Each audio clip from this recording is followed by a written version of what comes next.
hi, by the way, for everybody who has logged on. Thank you so much for joining us. I was going to say that we should wait a couple minutes to start the questions till everyone logged on, but I wasted enough time fixing the audio that I think we can go ahead.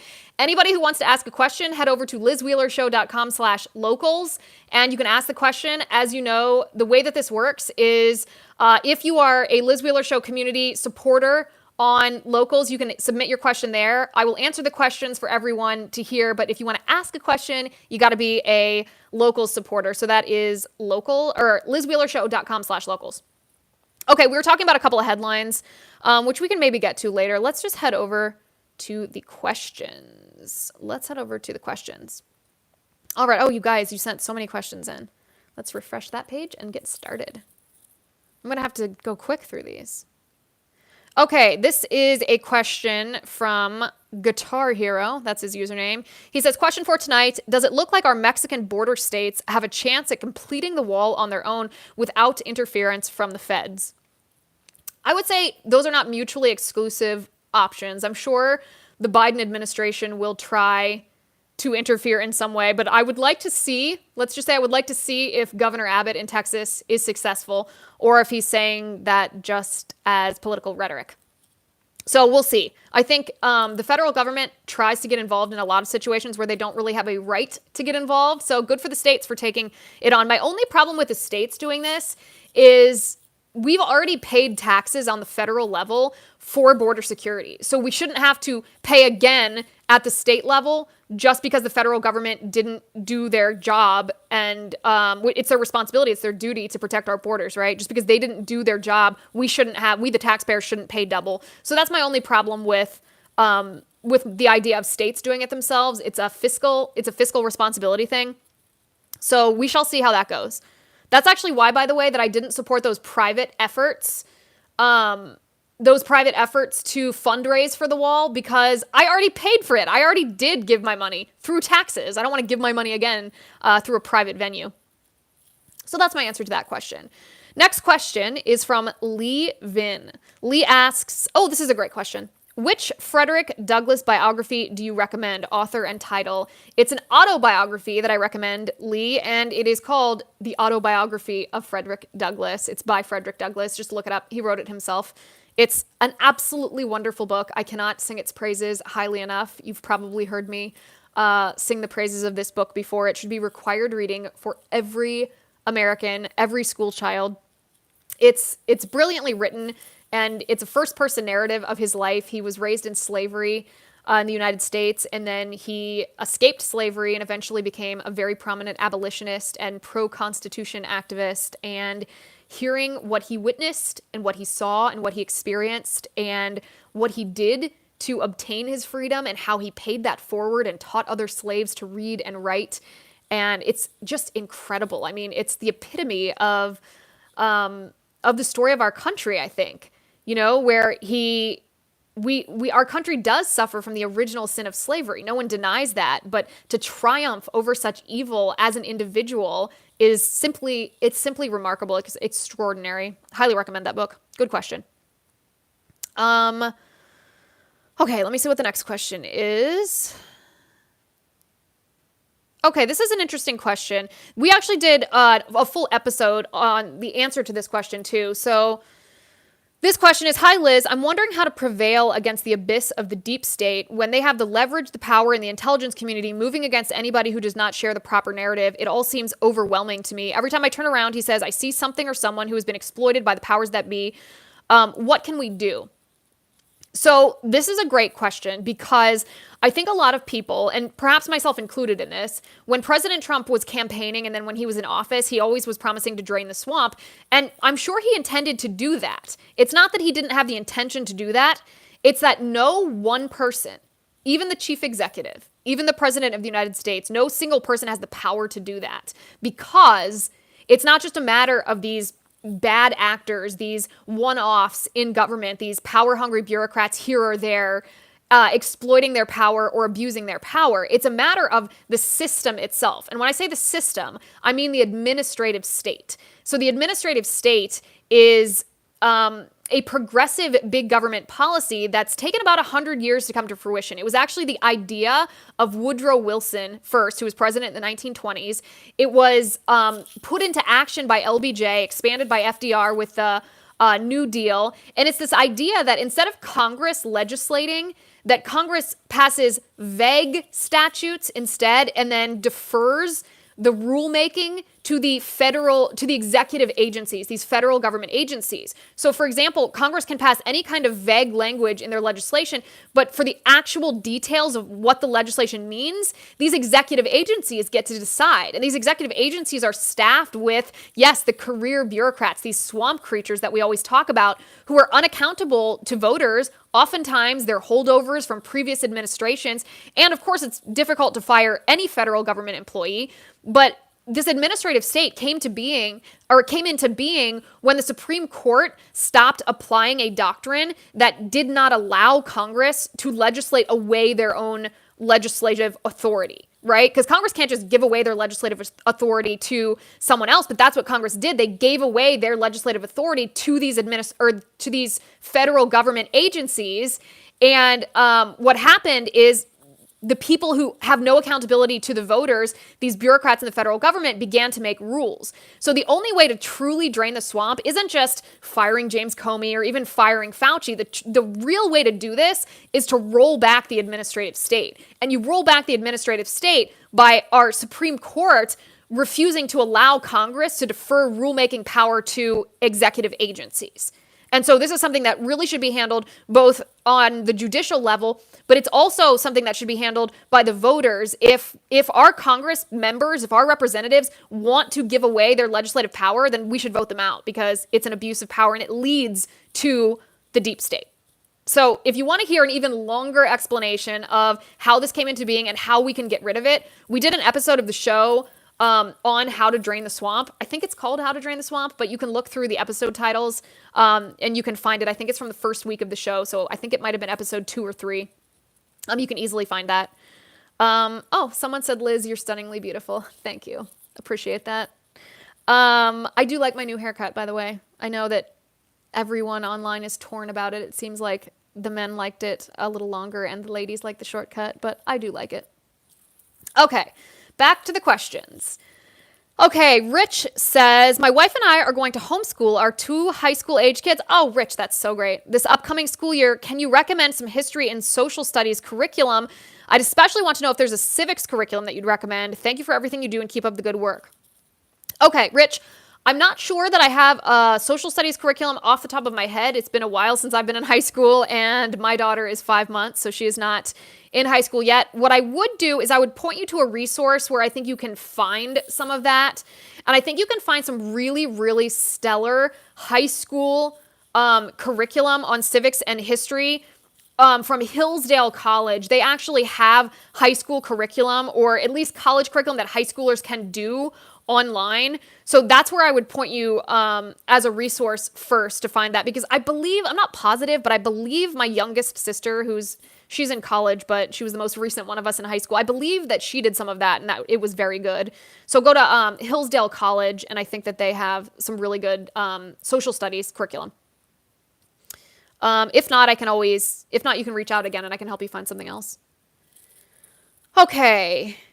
What is the next question? RN John. I assume that means you're a nurse. RN John said, first off, you and Candace Owens are my favorite online conservatives. That being said, 1, what is your lady baby's name, if you do not mind? And 2, how do you feel about the Supreme Court in general and today's ruling on ballot harvesting? Thanks for all you do. John, unfortunately, I have to keep my baby's name private for security reasons. Given what I do, unfortunately, there's a ton of people that support me, but there's also a ton of people who are security risks to me, and I chose to be in the public eye, so I'm willing to, I guess, take what that entails. But my child did not make that choice, and I'm a protective mama bear, so I'm not going to put her in that line of fire. So I'm sorry that I'm not able to share pictures and a name, because I would love to, because she's super adorable, but I'm sure you understand that I have to be very protective of the baby. That's question number 1. Question number 2, how do you feel about the Supreme Court in general and today's ruling on ballot harvesting? Okay, we just did an episode about the Supreme Court too, and highly recommend that you go listen to that. I think it's called The Great Supreme Court Divide. That's the title of the episode. But it's a really interesting thing that's happening in the Supreme Court right now, because it's not just a matter of a conservative wing and a liberal wing. What's happening right now is it's actually sort of a tri-divide, if you will, a trifecta. It's 3-3-3. We have, of course, the liberal justices, but then the conservative justices are split because we have, Gorsuch and Alito and Clarence Thomas, who are good Supreme Court justices, and they know that, yes, you apply precedent when precedent's correct, but ultimately your primary responsibility is to the Constitution. So if the Supreme Court has ruled in the past and therefore set precedent that's incorrect, that's incompatible with our Constitution, then it's your duty to overturn that in the ruling on a current case. That's the proper jurisprudence if you're talking about an originalist view of the Constitution. But that's not the view that all of the conservatives on the Supreme Court hold. We have this other wing. We have Kavanaugh and Amy Coney Barrett, it looks like, as well. And of course, John Roberts, who put precedent on a higher pedestal than it should be, because they believe, I think, that the downstream effects of overturning precedent are too damaging in some cases. And so they have too much deference to precedent just in and of itself. But in my opinion, and I believe the proper constitutional interpretation is there's no virtue in precedents in and of itself, right? It's only a helpful tool if the case has already been litigated so that you don't do the work again, or so that you're treating people fairly under the law. But if the precedent was wrong to begin with, then, or if the ruling was wrong that set the precedent to begin with, then you have a responsibility to overturn it. So what we should be seeing in an ideal world, we should be seeing the Supreme Court dominating, the conservatives dominating, but because we have Roberts and Kavanaugh and Amy Coney Barrett ruling in this way with the deference to precedent, it's splitting it in three ways. So it doesn't surprise me about Kavanaugh. It is very disappointing to me to see Amy Coney Barrett ruling like that, and I hope that doesn't continue. Oh, and ballot harvesting specifically, you ask about that case. Ballot harvesting obviously should be illegal. It's an incredible vulnerability to voter fraud, right? If you don't have, if anybody, any third party, any organization, any activist, any campaign can take your ballot from your house and then deliver it to the polling place, you have no guarantee of what happens in between that. So it's policy-wise, it's a terrible idea. Okay, next question. Next question. I'm looking for a good question. These are so many good questions, it's hard to choose. Okay, this is a question from Ed Downs. He says, we know the left has a megaphone in the form of big tech, yeah, and the mainstream media, definitely. It's even worse because they shut off any megaphone we have, any megaphone that exists in their space. So how do we get the word out? Ed, my answer to you would be the way that I'm doing it is I still take part in the big tech platforms, because let's be real, there are millions and millions of people on those platforms, and we want to get our word out to as many people as possible, including people who don't agree with us. Those are the people that really need to hear what we're talking about. So I don't want to isolate myself on just conservative platforms, just alternative platforms. I'm really committed to speaking reality to everybody, because everybody craves reality, whether they know it or not. That being said, as a conservative commentator who gets routinely fact-checked on big tech, I have to hedge my bets, and we've created an incredible community on Locals, which I'm sure you all are familiar with Dave Rubin, but this is, he's a free speech fanatic, and Locals is his social media platform, and he's committed to free speech on it. And so we've created an amazing Liz Wheeler Show community on Locals where I can say anything, post anything. There's additional segments of my show that I can't air on big tech that I air just on Locals, because I know that I'm going to be allowed to say whatever I want to say on there without fear of repercussion. So we've created an incredible community on there where we know we're safe from tech censorship. Tens of thousands of people take part in this community every day. It's a really incredible thing. If you're not already, I know Ed, the person that asked the question, is already on Locals, because that's how you ask the question. But I think first of all, taking part in these alternatives is a good thing. And then we really do need to focus as conservatives on repealing Section 230, because big tech platforms, if they're going to act as editors, if they're going to act as publishers, they should not be free from the liability of publishers, if they're going to act as platforms, which means they just offer you and I the ability to publish our content and they take no editorial part in it, then fine, there's an argument for that liability protection, but they're not you can't have it both ways. You can't have the liability protection and censor and play an editorial role, and they certainly are. So we really need to pressure Congress, the Senate and the House, all of our representatives to repeal Section 230, and I think that's the next battleground of this fight. Okay. What is the next question? Oh, this is an interesting question. This person asks, have you considered joining bigger networks such as Daily Wire or The Blaze? What made you decide to venture on your own business rather than joining a larger network? Yeah, that's a really good question. I actually get this question a lot, and I love the Daily Wire. I love The Blaze. I think they're both doing incredible work. I have lots of friends who work at both networks, and I think they're doing a fabulous job. For me, the idea of being independent is appealing because of what I just discussed with big tech, that it's my show done my way. I can speak reality in the way that I see fit. I can talk directly to you guys, my audience, in a way that I was in front of you for 5 years, right, on a cable news show, and there's a formality to that. It's fun, it's great, but there's a formality to that you can avoid when you go independent. You can have a more personal connection with your audience, and you can be the one to decide what you want to talk about. There's no editorial restrictions. There's nothing. It's just your judgment call on what you talk about.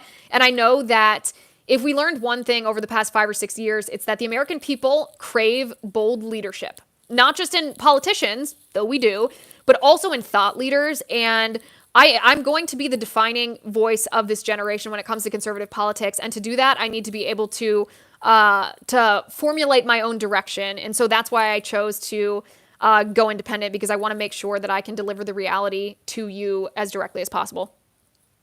But I do get that question a lot. Oh, this question. Lovely. This is from Tyler. Tyler says, what are your thoughts on the Jeffrey Toobin masturbation scandal? Okay, one word, gross. Super gross. CNN is gross. Can you even imagine if that had been a conservative caught on Zoom abusing himself? Can you imagine? That conservative would be canceled forever. And what does CNN do? Not only do they let him back on, but they make a woman interview him as if to rehabilitate his image. Disgusting. These people CNN cannot even pretend to care about women, pretend to care about a toxic work environment if they allow such a disgusting person who would do that on a Zoom call back onto their payroll and back onto their network. It's so nasty. So nasty. The epitome of CNN, though. Okay. Let's see.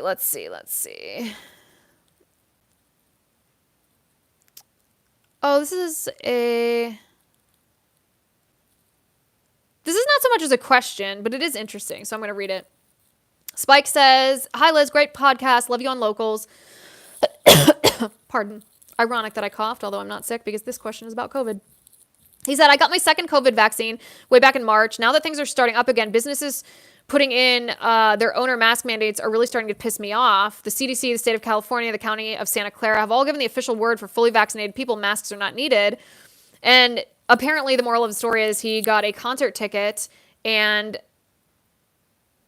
they're offering live stream tickets. So I don't see why those without vaccinations do the live stream. Yeah. So like I said, there's not really a question inherent to this. It's more just talking about vaccines and mask mandates. Here are my thoughts on this. Number one, anybody who wants the vaccine can get the vaccine at this point, right? So it's not a limited supply. If you want it, get it. If you want it, I don't care. If you don't want it, I don't care. It's none of my business. It's none of anybody's business. I don't like that we ask each other this question in our society. I don't take part in asking this question or answering this question because it's private medical information and it's nobody's business, right? From a policy standpoint, these private businesses are free to do what they want. They can make you wear a mask or not. But from a scientific standpoint, it's absolutely stupid. If the vaccine, like it or hate it, want it or not want it, regardless of what you think of the side effects and the severity of it or the dangers of it or whatever, it's effective to a certain extent for the vulnerable population. So either you do not believe it, do these businesses not believe the vaccine works, or are they just so caught up in fear that they want to mask their own employees? I'm personally not gonna not going to patronize businesses that are continuing with mask mandates, especially for vaccinated people, because that's beyond stupid. And the argument that, oh, the children haven't gotten the vaccine. Children are more likely to die from the seasonal flu than from COVID-19. And studies show in multiple countries around the world, including the United States, that they're not significant vectors of transmission of COVID-19. So it's not like school administrators and teachers and other adults around unvaccinated children are at risk of getting COVID. So mask mandates always were stupid, and now they're just the epitome of stupidity. So I know that wasn't a question, but, can't resist the urge to rant about masks. Oh, this is a good question. He says, my sister in Christ, Liz, I'm wondering how long does it take you for all your research to get the show together? This is an interesting question. So it's a little hard to define how long it takes to prep the actual content of the show. And here's why. Because I am constantly reading. So I constantly read news stories. I constantly read updates. I constantly read commentary. I constantly read books, journals, articles, what have you. So the fact that I'm constantly pouring this intake of information into my mind, when I decide what I want to talk about on a show, I then just take all of the information or take much of the information that I've already input and organize it. So as I do that throughout my day, this intake, when I have so much gathered that by the time I sit down to organize it, it can take me anywhere from usually an hour and a half to 2 hours to put it together. Some of the more highly researched shows do take me longer because I have to really delve into the research, but the newsier stuff, like I said, it's a constant intake that happens throughout the day. So when I sit down to write it, it doesn't take me more than an hour and a half or 2 hours for those average newsy stuff. But some things like the critical race theory Marxist stuff, I spent a lot of time reading, a lot of time delving into that stuff. I've read a lot of trashy neo-Marxist ideology, and I'm talking about critical race theory, of course, to be able to present all of that to you in that one episode.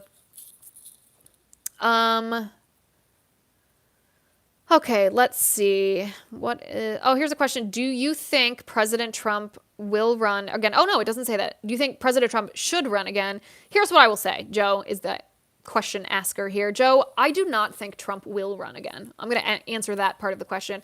This is just my personal opinion. I have no insider knowledge on this. I think President Trump will tease a run until the last second, and I don't ultimately think he will run. I don't know why I think that. That's just my guess. That's just what I feel. I don't have a preference at this point. As you know, I'm fundamentally skeptical of all politicians, barring none. I will not put any on a pedestal. I do look for a politician that has a record of conservatism, and not just conservatism in easy situations. I look for politicians who have a record of standing strong in the face of, perhaps you'd call them the rage mob or radical leftist assaults. That's who I would ultimately vote for, but I can't ever say that I'm ever on a team of a politician because I'm so fundamentally distrustful of politicians in this country on both sides of the aisle. Okay. Let's go to the next question. That is not a question. That is a compliment, so we're skipping it. Thank you for the compliments, guys. I appreciate it. Who are some of your favorite 20th century presidents? Gerald asks. Ooh, a good history question. Oh, this is a tough question. And I will tell you why. So I'm going to go even before the 20th century here. Anybody who watched my show today, which I hope you guys did because I worked really hard on that one, called Was America Conceived in Racism? It's basically the answer that you need to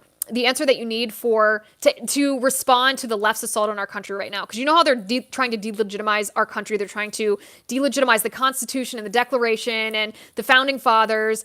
That's the basis of the 1619 Project of critical race theory. They're trying to delegitimize everything about our country from the founding by painting our founding as racist. I completely debunked that in my episode today. So if you haven't seen that, I encourage you to watch it, not just for yourself, but so that you can answer other people.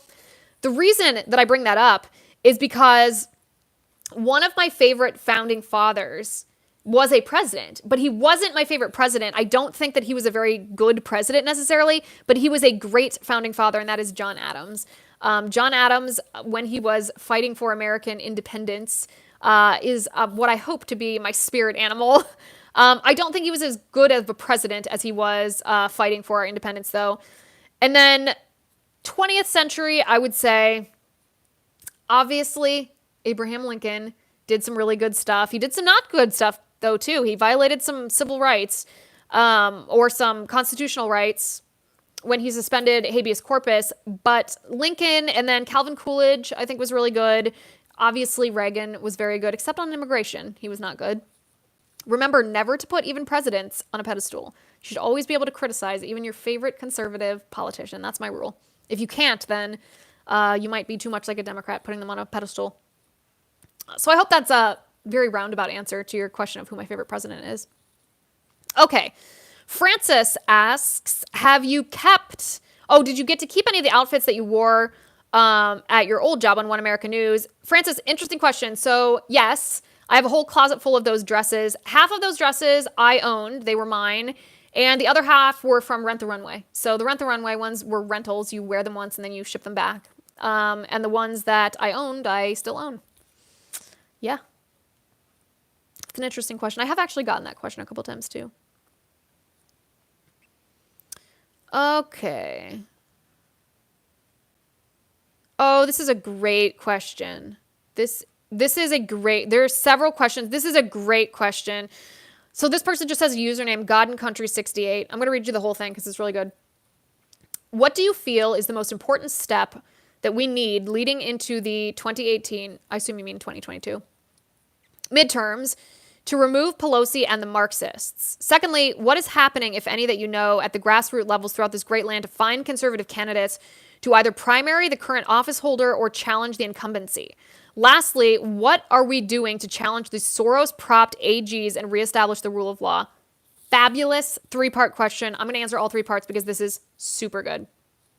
Okay, the first and most important step leading into the midterms to ensure that we remove Pelosi and the Marxists is actually not just about Congress.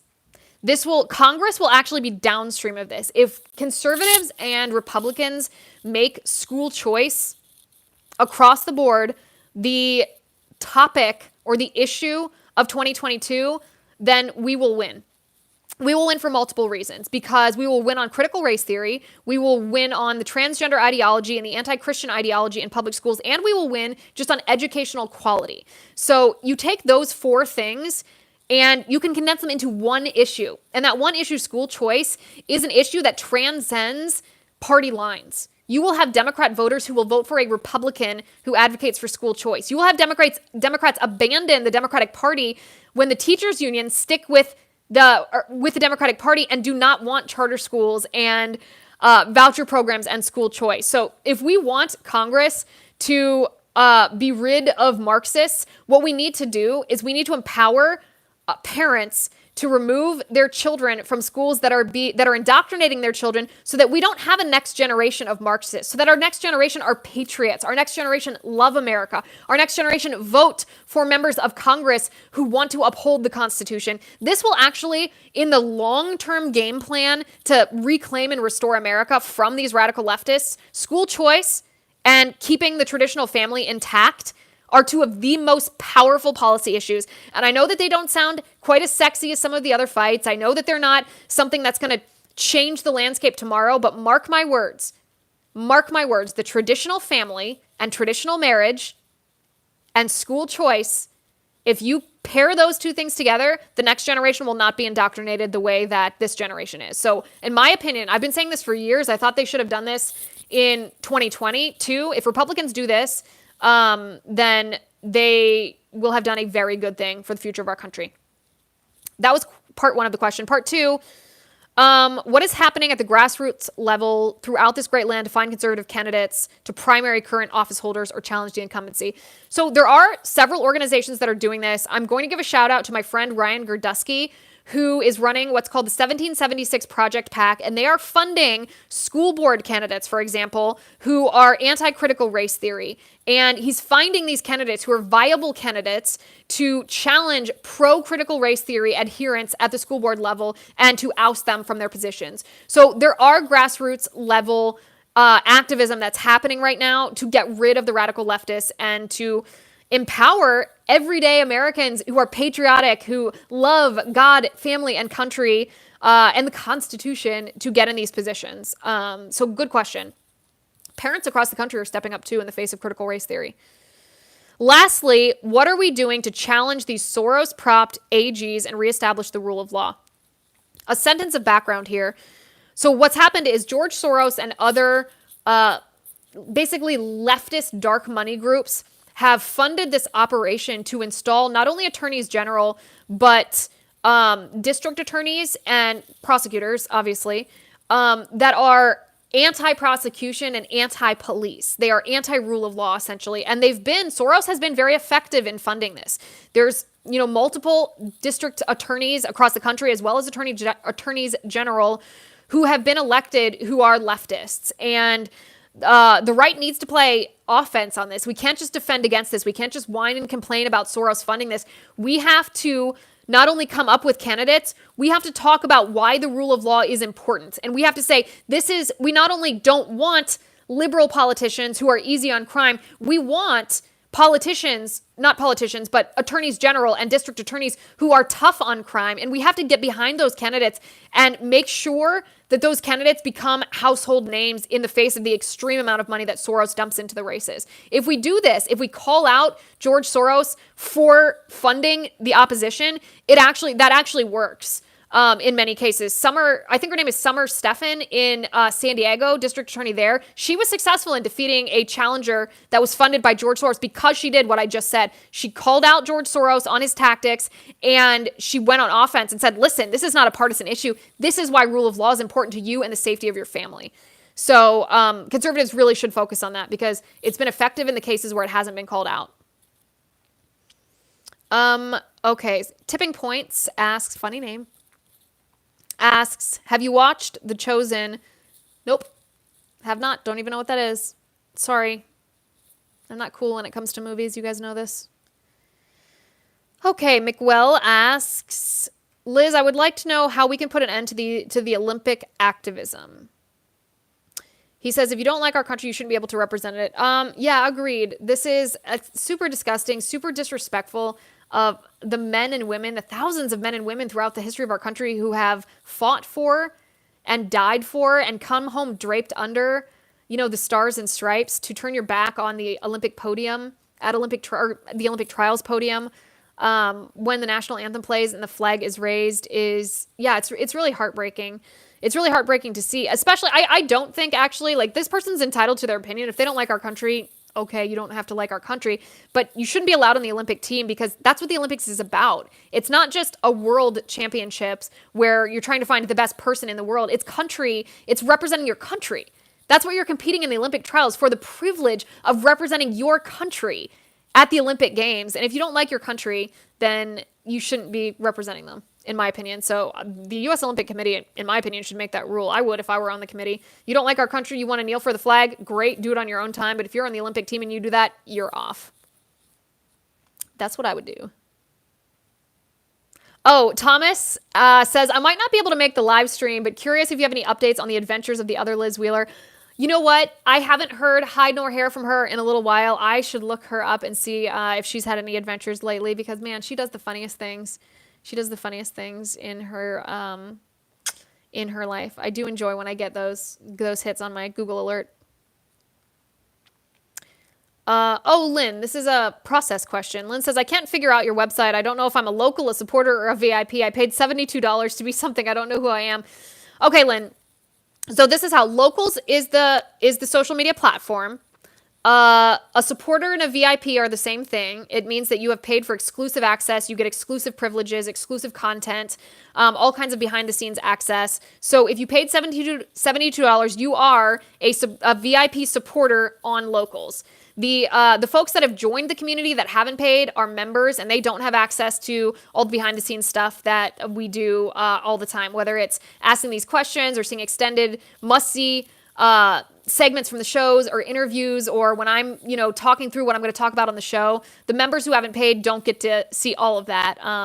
But yes, it's $72. It's a great deal for it to be an annual subscriber. There's essentially a sale going on now where you get 3 or 4 months free if you're an annual supporter or annual subscriber versus a monthly subscriber. So I mean, I invite you. I would love to have you do that. But if you're asking the question, you are a supporter because only supporters are allowed to do that. Okay. Oh, someone else asked about my daughter. She's wonderful. She's so cute. Being a mom is the biggest blessing. It's also an extremely hard thing to do. I knew it was hard, but I had no idea how hard it is to be a mom. But she's thriving and she's well. And thank you for asking. I appreciate everybody who was so excited for me during my pregnancy and after I gave birth and so interested in her still. It's wonderful to know that so many people like her and love her even when you don't know her in person. So thank you for that. Okay, we have time for just a couple more questions. There are so many good ones. It's hard to it's hard to choose. Oh, this question. We're answering this question. Gerald says, "Hey Liz, hope you're doing well. Your new Instagram post showcasing your new haircut was lovely, but it seemed to have triggered many viewers who thought you were revealing a one-eye symbolism, thus expressing your devotion to the Illuminati. Are you able to clarify that here?" Gerald, I would love the opportunity to clarify that. No, there is no symbolism. I'm not part of the Illuminati. I have no devotion to the Illuminati. You giant conspiracy theorists, don't be ridiculous. I was turning my head to the side to showcase my new haircut because that's how you can see it, and that is all. That was the point of the picture. My goodness.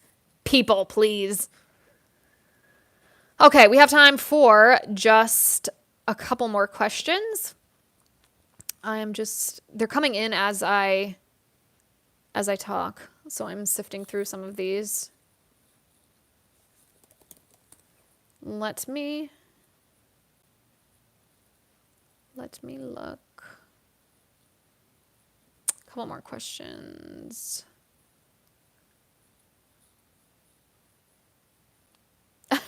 Someone asked, do you talk to Alex Salvia anymore? I talk to him actually almost every day. Funny you should ask. I bet that's Alex that asked. This is just a username person. Hi, Alex. But yeah, we talk every day. Almost every day. We became good friends at my old job.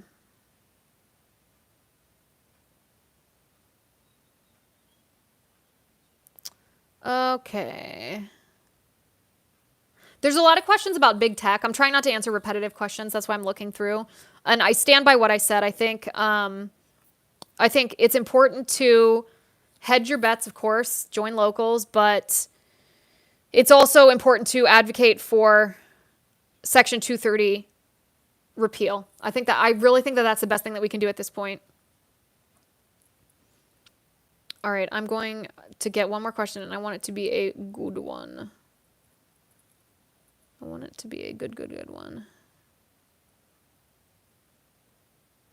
Oh, this is a great one. This is a great last question. Great last question. Why are you apparently a Novus Ordo Catholic? Ready for this?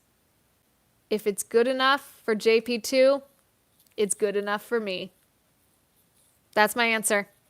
That's my answer. Please, if you'd like to rebut anything that I've said in this, or you have any other questions or comments, I invite you to join the Liz Wheeler Show community on Locals. It's lizwheelershow.com/locals.